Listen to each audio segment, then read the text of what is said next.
you know how he It's got? not a Longwood Gardens camera? It's my understanding that they allow some others to put cameras on their property, and that individual provided the information. Any idea how he got the supplies? Were these the result of burglaries? I can't confirm at this point where he got those supplies. Again, obviously, picked them up somewhere along the way, so obviously he got into a structure, a car, something, and obtained some clothing. In fact, we have the pictures up here now. You can see from this picture, he's got a sling-type duffel bag. You can also see shoulder straps. In another photo here that you'll see in just a minute, he's got a backpack on his back as well. So he's got 2 packs. He also, in another picture you'll see, he's obtained a hooded sweatshirt. If we can. And so what I would tell you is that, I mentioned that there were 2 different times. So what we believe happened is he walked into that area, was likely not well oriented, headed north, probably ran into the perimeter, realized he couldn't go that way, and turned the opposite direction and came back through the camera a second time. So this is when, with the pack on and the hoodie, he's headed north actually here, and then about roughly an hour later is coming back south without the hoodie on. That photo is from when? 9:30? So it's, let me get the time here. It was, the time is an hour off. That's depicted on the camera. I'm sorry, give me just a minute to find my times here.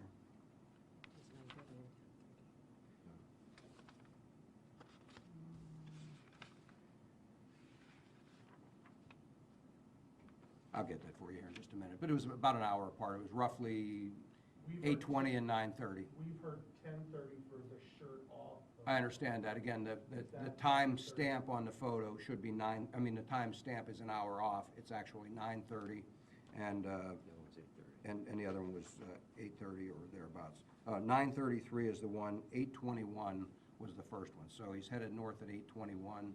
It says 9:21, and then he's headed south at 9:33. So are you widening the perimeter or moving it south? How would you describe it? We're expanding the perimeter, but we're also eliminating the northern end of that perimeter. So the community that was surrounded by that won't be surrounded by it now.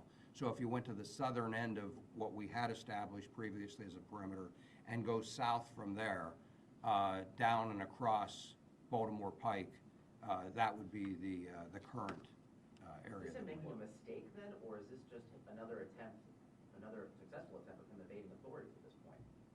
Oh, I think he's absolutely succumbing to the pressure, and yes, he's trying to escape, and that's what he managed to do. He found a point that he could squeeze through that perimeter, and he traveled south. We'll now expand that perimeter and move it so that we can try and encapsulate him again, and we're already actively searching those areas. It's been 6 days. I mean, do we know anything more about his background? Does he have any survival skills? I mean, he's been foraging, clearly he's been stealing stuff. What can you tell the public? I mean, this guy's clearly cunning, and he's been able to evade you guys for 6 days now. We're not aware of any formal training in terms of survival skills. You're dealing with someone who's desperate and who doesn't want to be caught.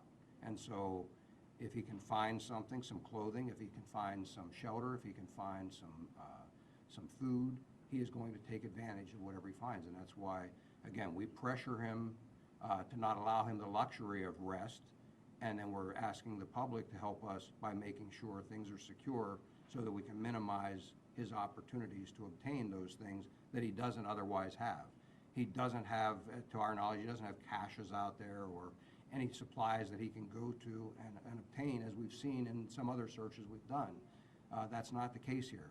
I believe this was just an opportunity that he took to get out of the jail, and once out, he's now winging it, and so he does what he has to do to try and avoid escape, or try and avoid capture. From his mother to convince him to turn himself back in? We have not since yesterday, and we'll have to evaluate whether we think that will be effective going forward. Longwood Gardens is closed today. Are you going to be searching Longwood Gardens? Longwood Gardens is closed, and we will be in that area, not only Longwood Gardens, but the entire area.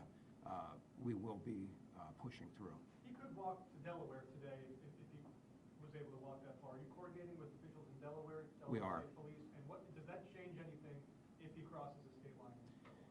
It really doesn't. There's a federal warrant that the marshals have obtained for him. That's again, it's federal warrant, so it covers us regardless of where he goes. You would still be. At this point, I don't believe he has made it to Delaware. I believe he's still well into Pennsylvania, and we're going to act on that and continue to pressure him. But at the same time, we always look at options. Even while we were looking at that perimeter, as I said to you yesterday, we follow up on any tip. We don't discount anything, and certainly that's why, you know, in this case it was a really solid tip. But we've had lots of others. We follow up on those as well, and on the chance that he has managed to get out of that area. And certainly, you know, even prior to this, we had already been coordinating with Delaware. What's the latest on the investigation into how he was actually able to get out of prison? Is there any clarity on what happened? My understanding is there's not going to be anything released on that right away. I think the investigation is still ongoing. I can tell you that there have been many interviews done, and both in an effort to investigate the escape, but also to assist us in looking at any plans, any contacts he may have had on the outside, that kind of thing. So that all factors into it, and unless the district attorney has something else to add, I would just say that we're not in a position to start releasing anything on that What's yet. the situation at the prison now? Are the inmates still on lockdown? Are there transports going in and out of there? I can't answer that. With the search, you all have been saying that it's a heavily wooded area. Can you describe to the public what that means, what you're going through the terrain? Because some people are saying, oh, why haven't you caught them yet? It's been 6 days. Where are the dogs? That kind of stuff. Yeah. Can you describe what it's like out there? What I would describe to you, you know, again, you've heard me refer to other searches. I mean, the terrain here, while one would think, okay, we're not in the middle of a national forest or something else, what you have, though, are significant parcels of wooded area with a lot of undergrowth, so thick that our searchers can't be more than a couple of yards apart, or they at times lose sight of one another. It's so thick that they have to hack their way through or go around and try and make sure that they've still covered that area, because you can't walk through it. That's certainly not everywhere, but there are large patches of that kind of undergrowth in the woods. You know, additionally, one of the challenges that you have here that you don't have out in a larger forest is you've got people with large yards, parcels of land, multiple acres with outbuildings and you know, shrubbery, landscaping, all kinds of things, sheds that afford an opportunity to hide. Again, none of it insurmountable, but it makes for additional challenges when you're searching those areas. There are a lot of places that someone can hide. And again, you would think, you know, we're in a closer to an urban area here, there wouldn't be all of these forests. There are.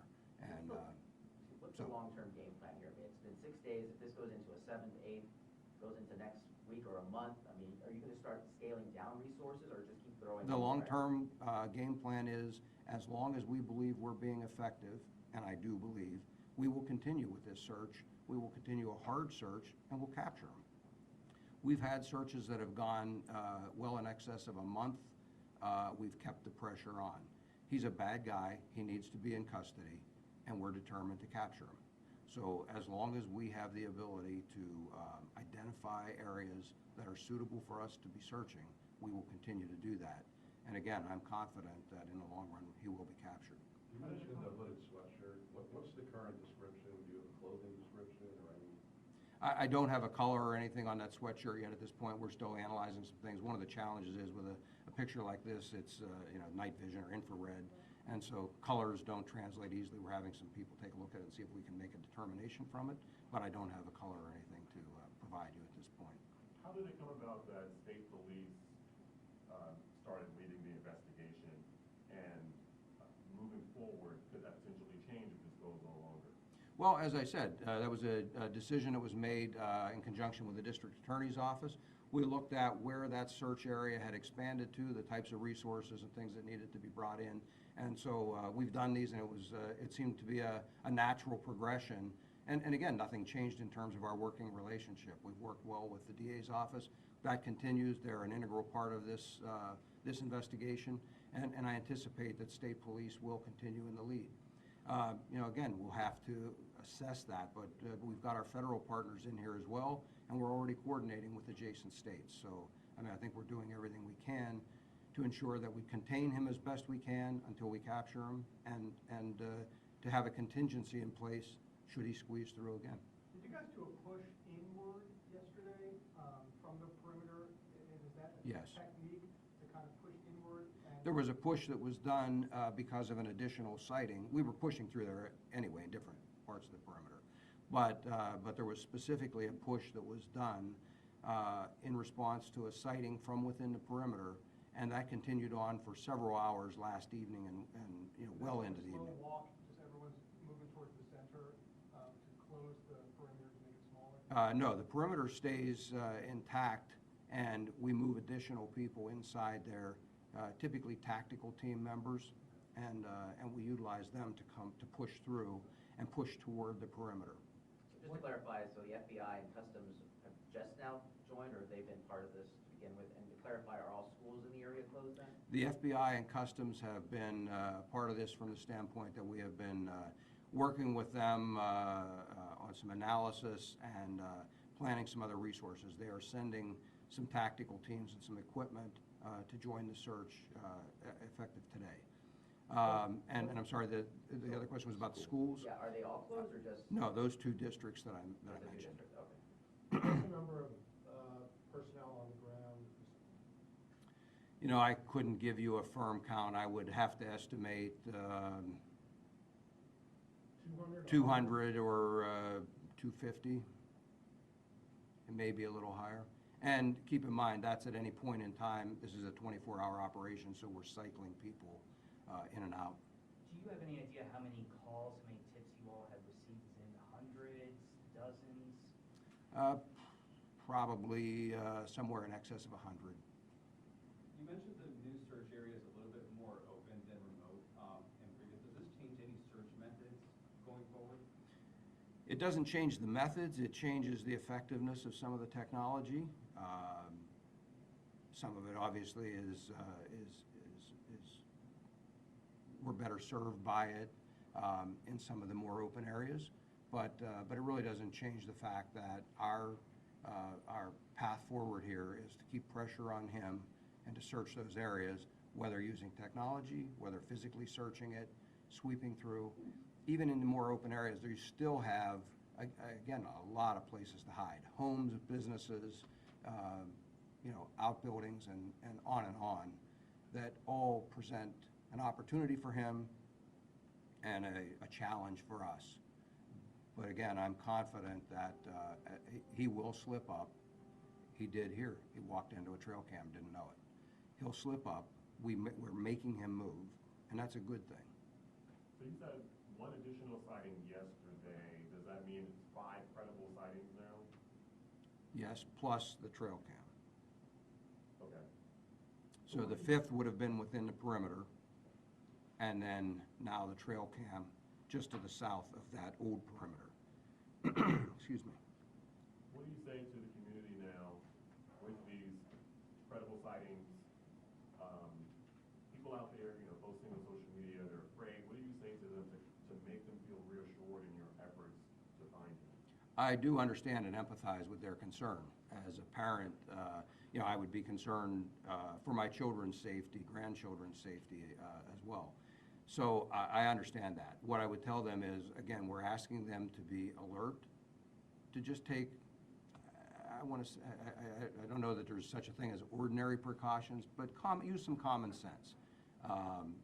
You know, we're not trying to lock people down. At the same time, they should use some caution. They should be observant as to what's going on around their home, in their yard, that kind of thing. As I've mentioned, we're asking them to lock their vehicles. If they don't ordinarily do that, or ordinarily they would run in for a few minutes into the house and not lock their car, please lock the car. And pay attention to what's going on.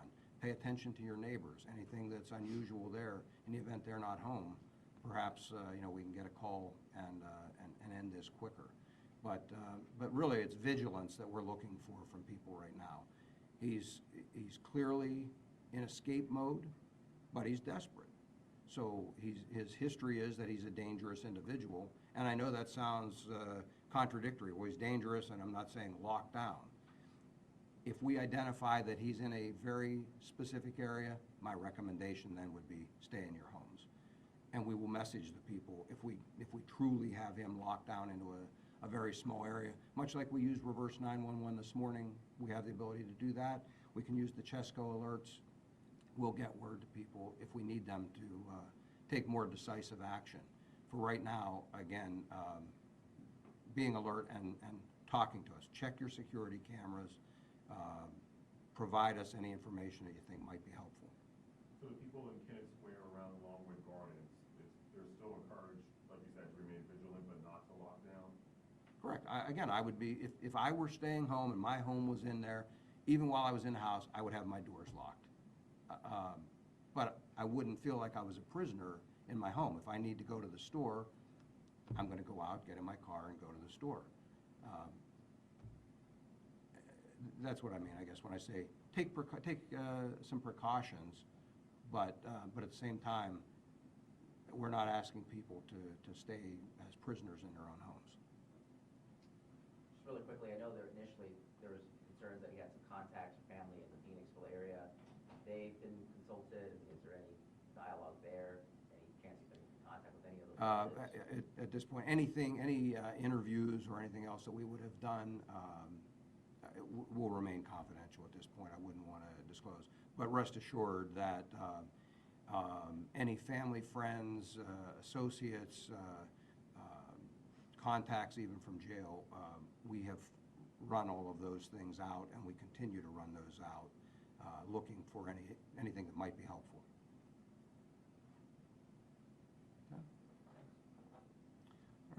I believe we'll be sending these photos out. We'll make them available to you electronically if you would like those.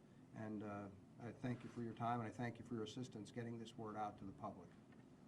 Another update today, or you know? I don't know yet whether we'll see how things go today, but we'll certainly update you on a regular basis.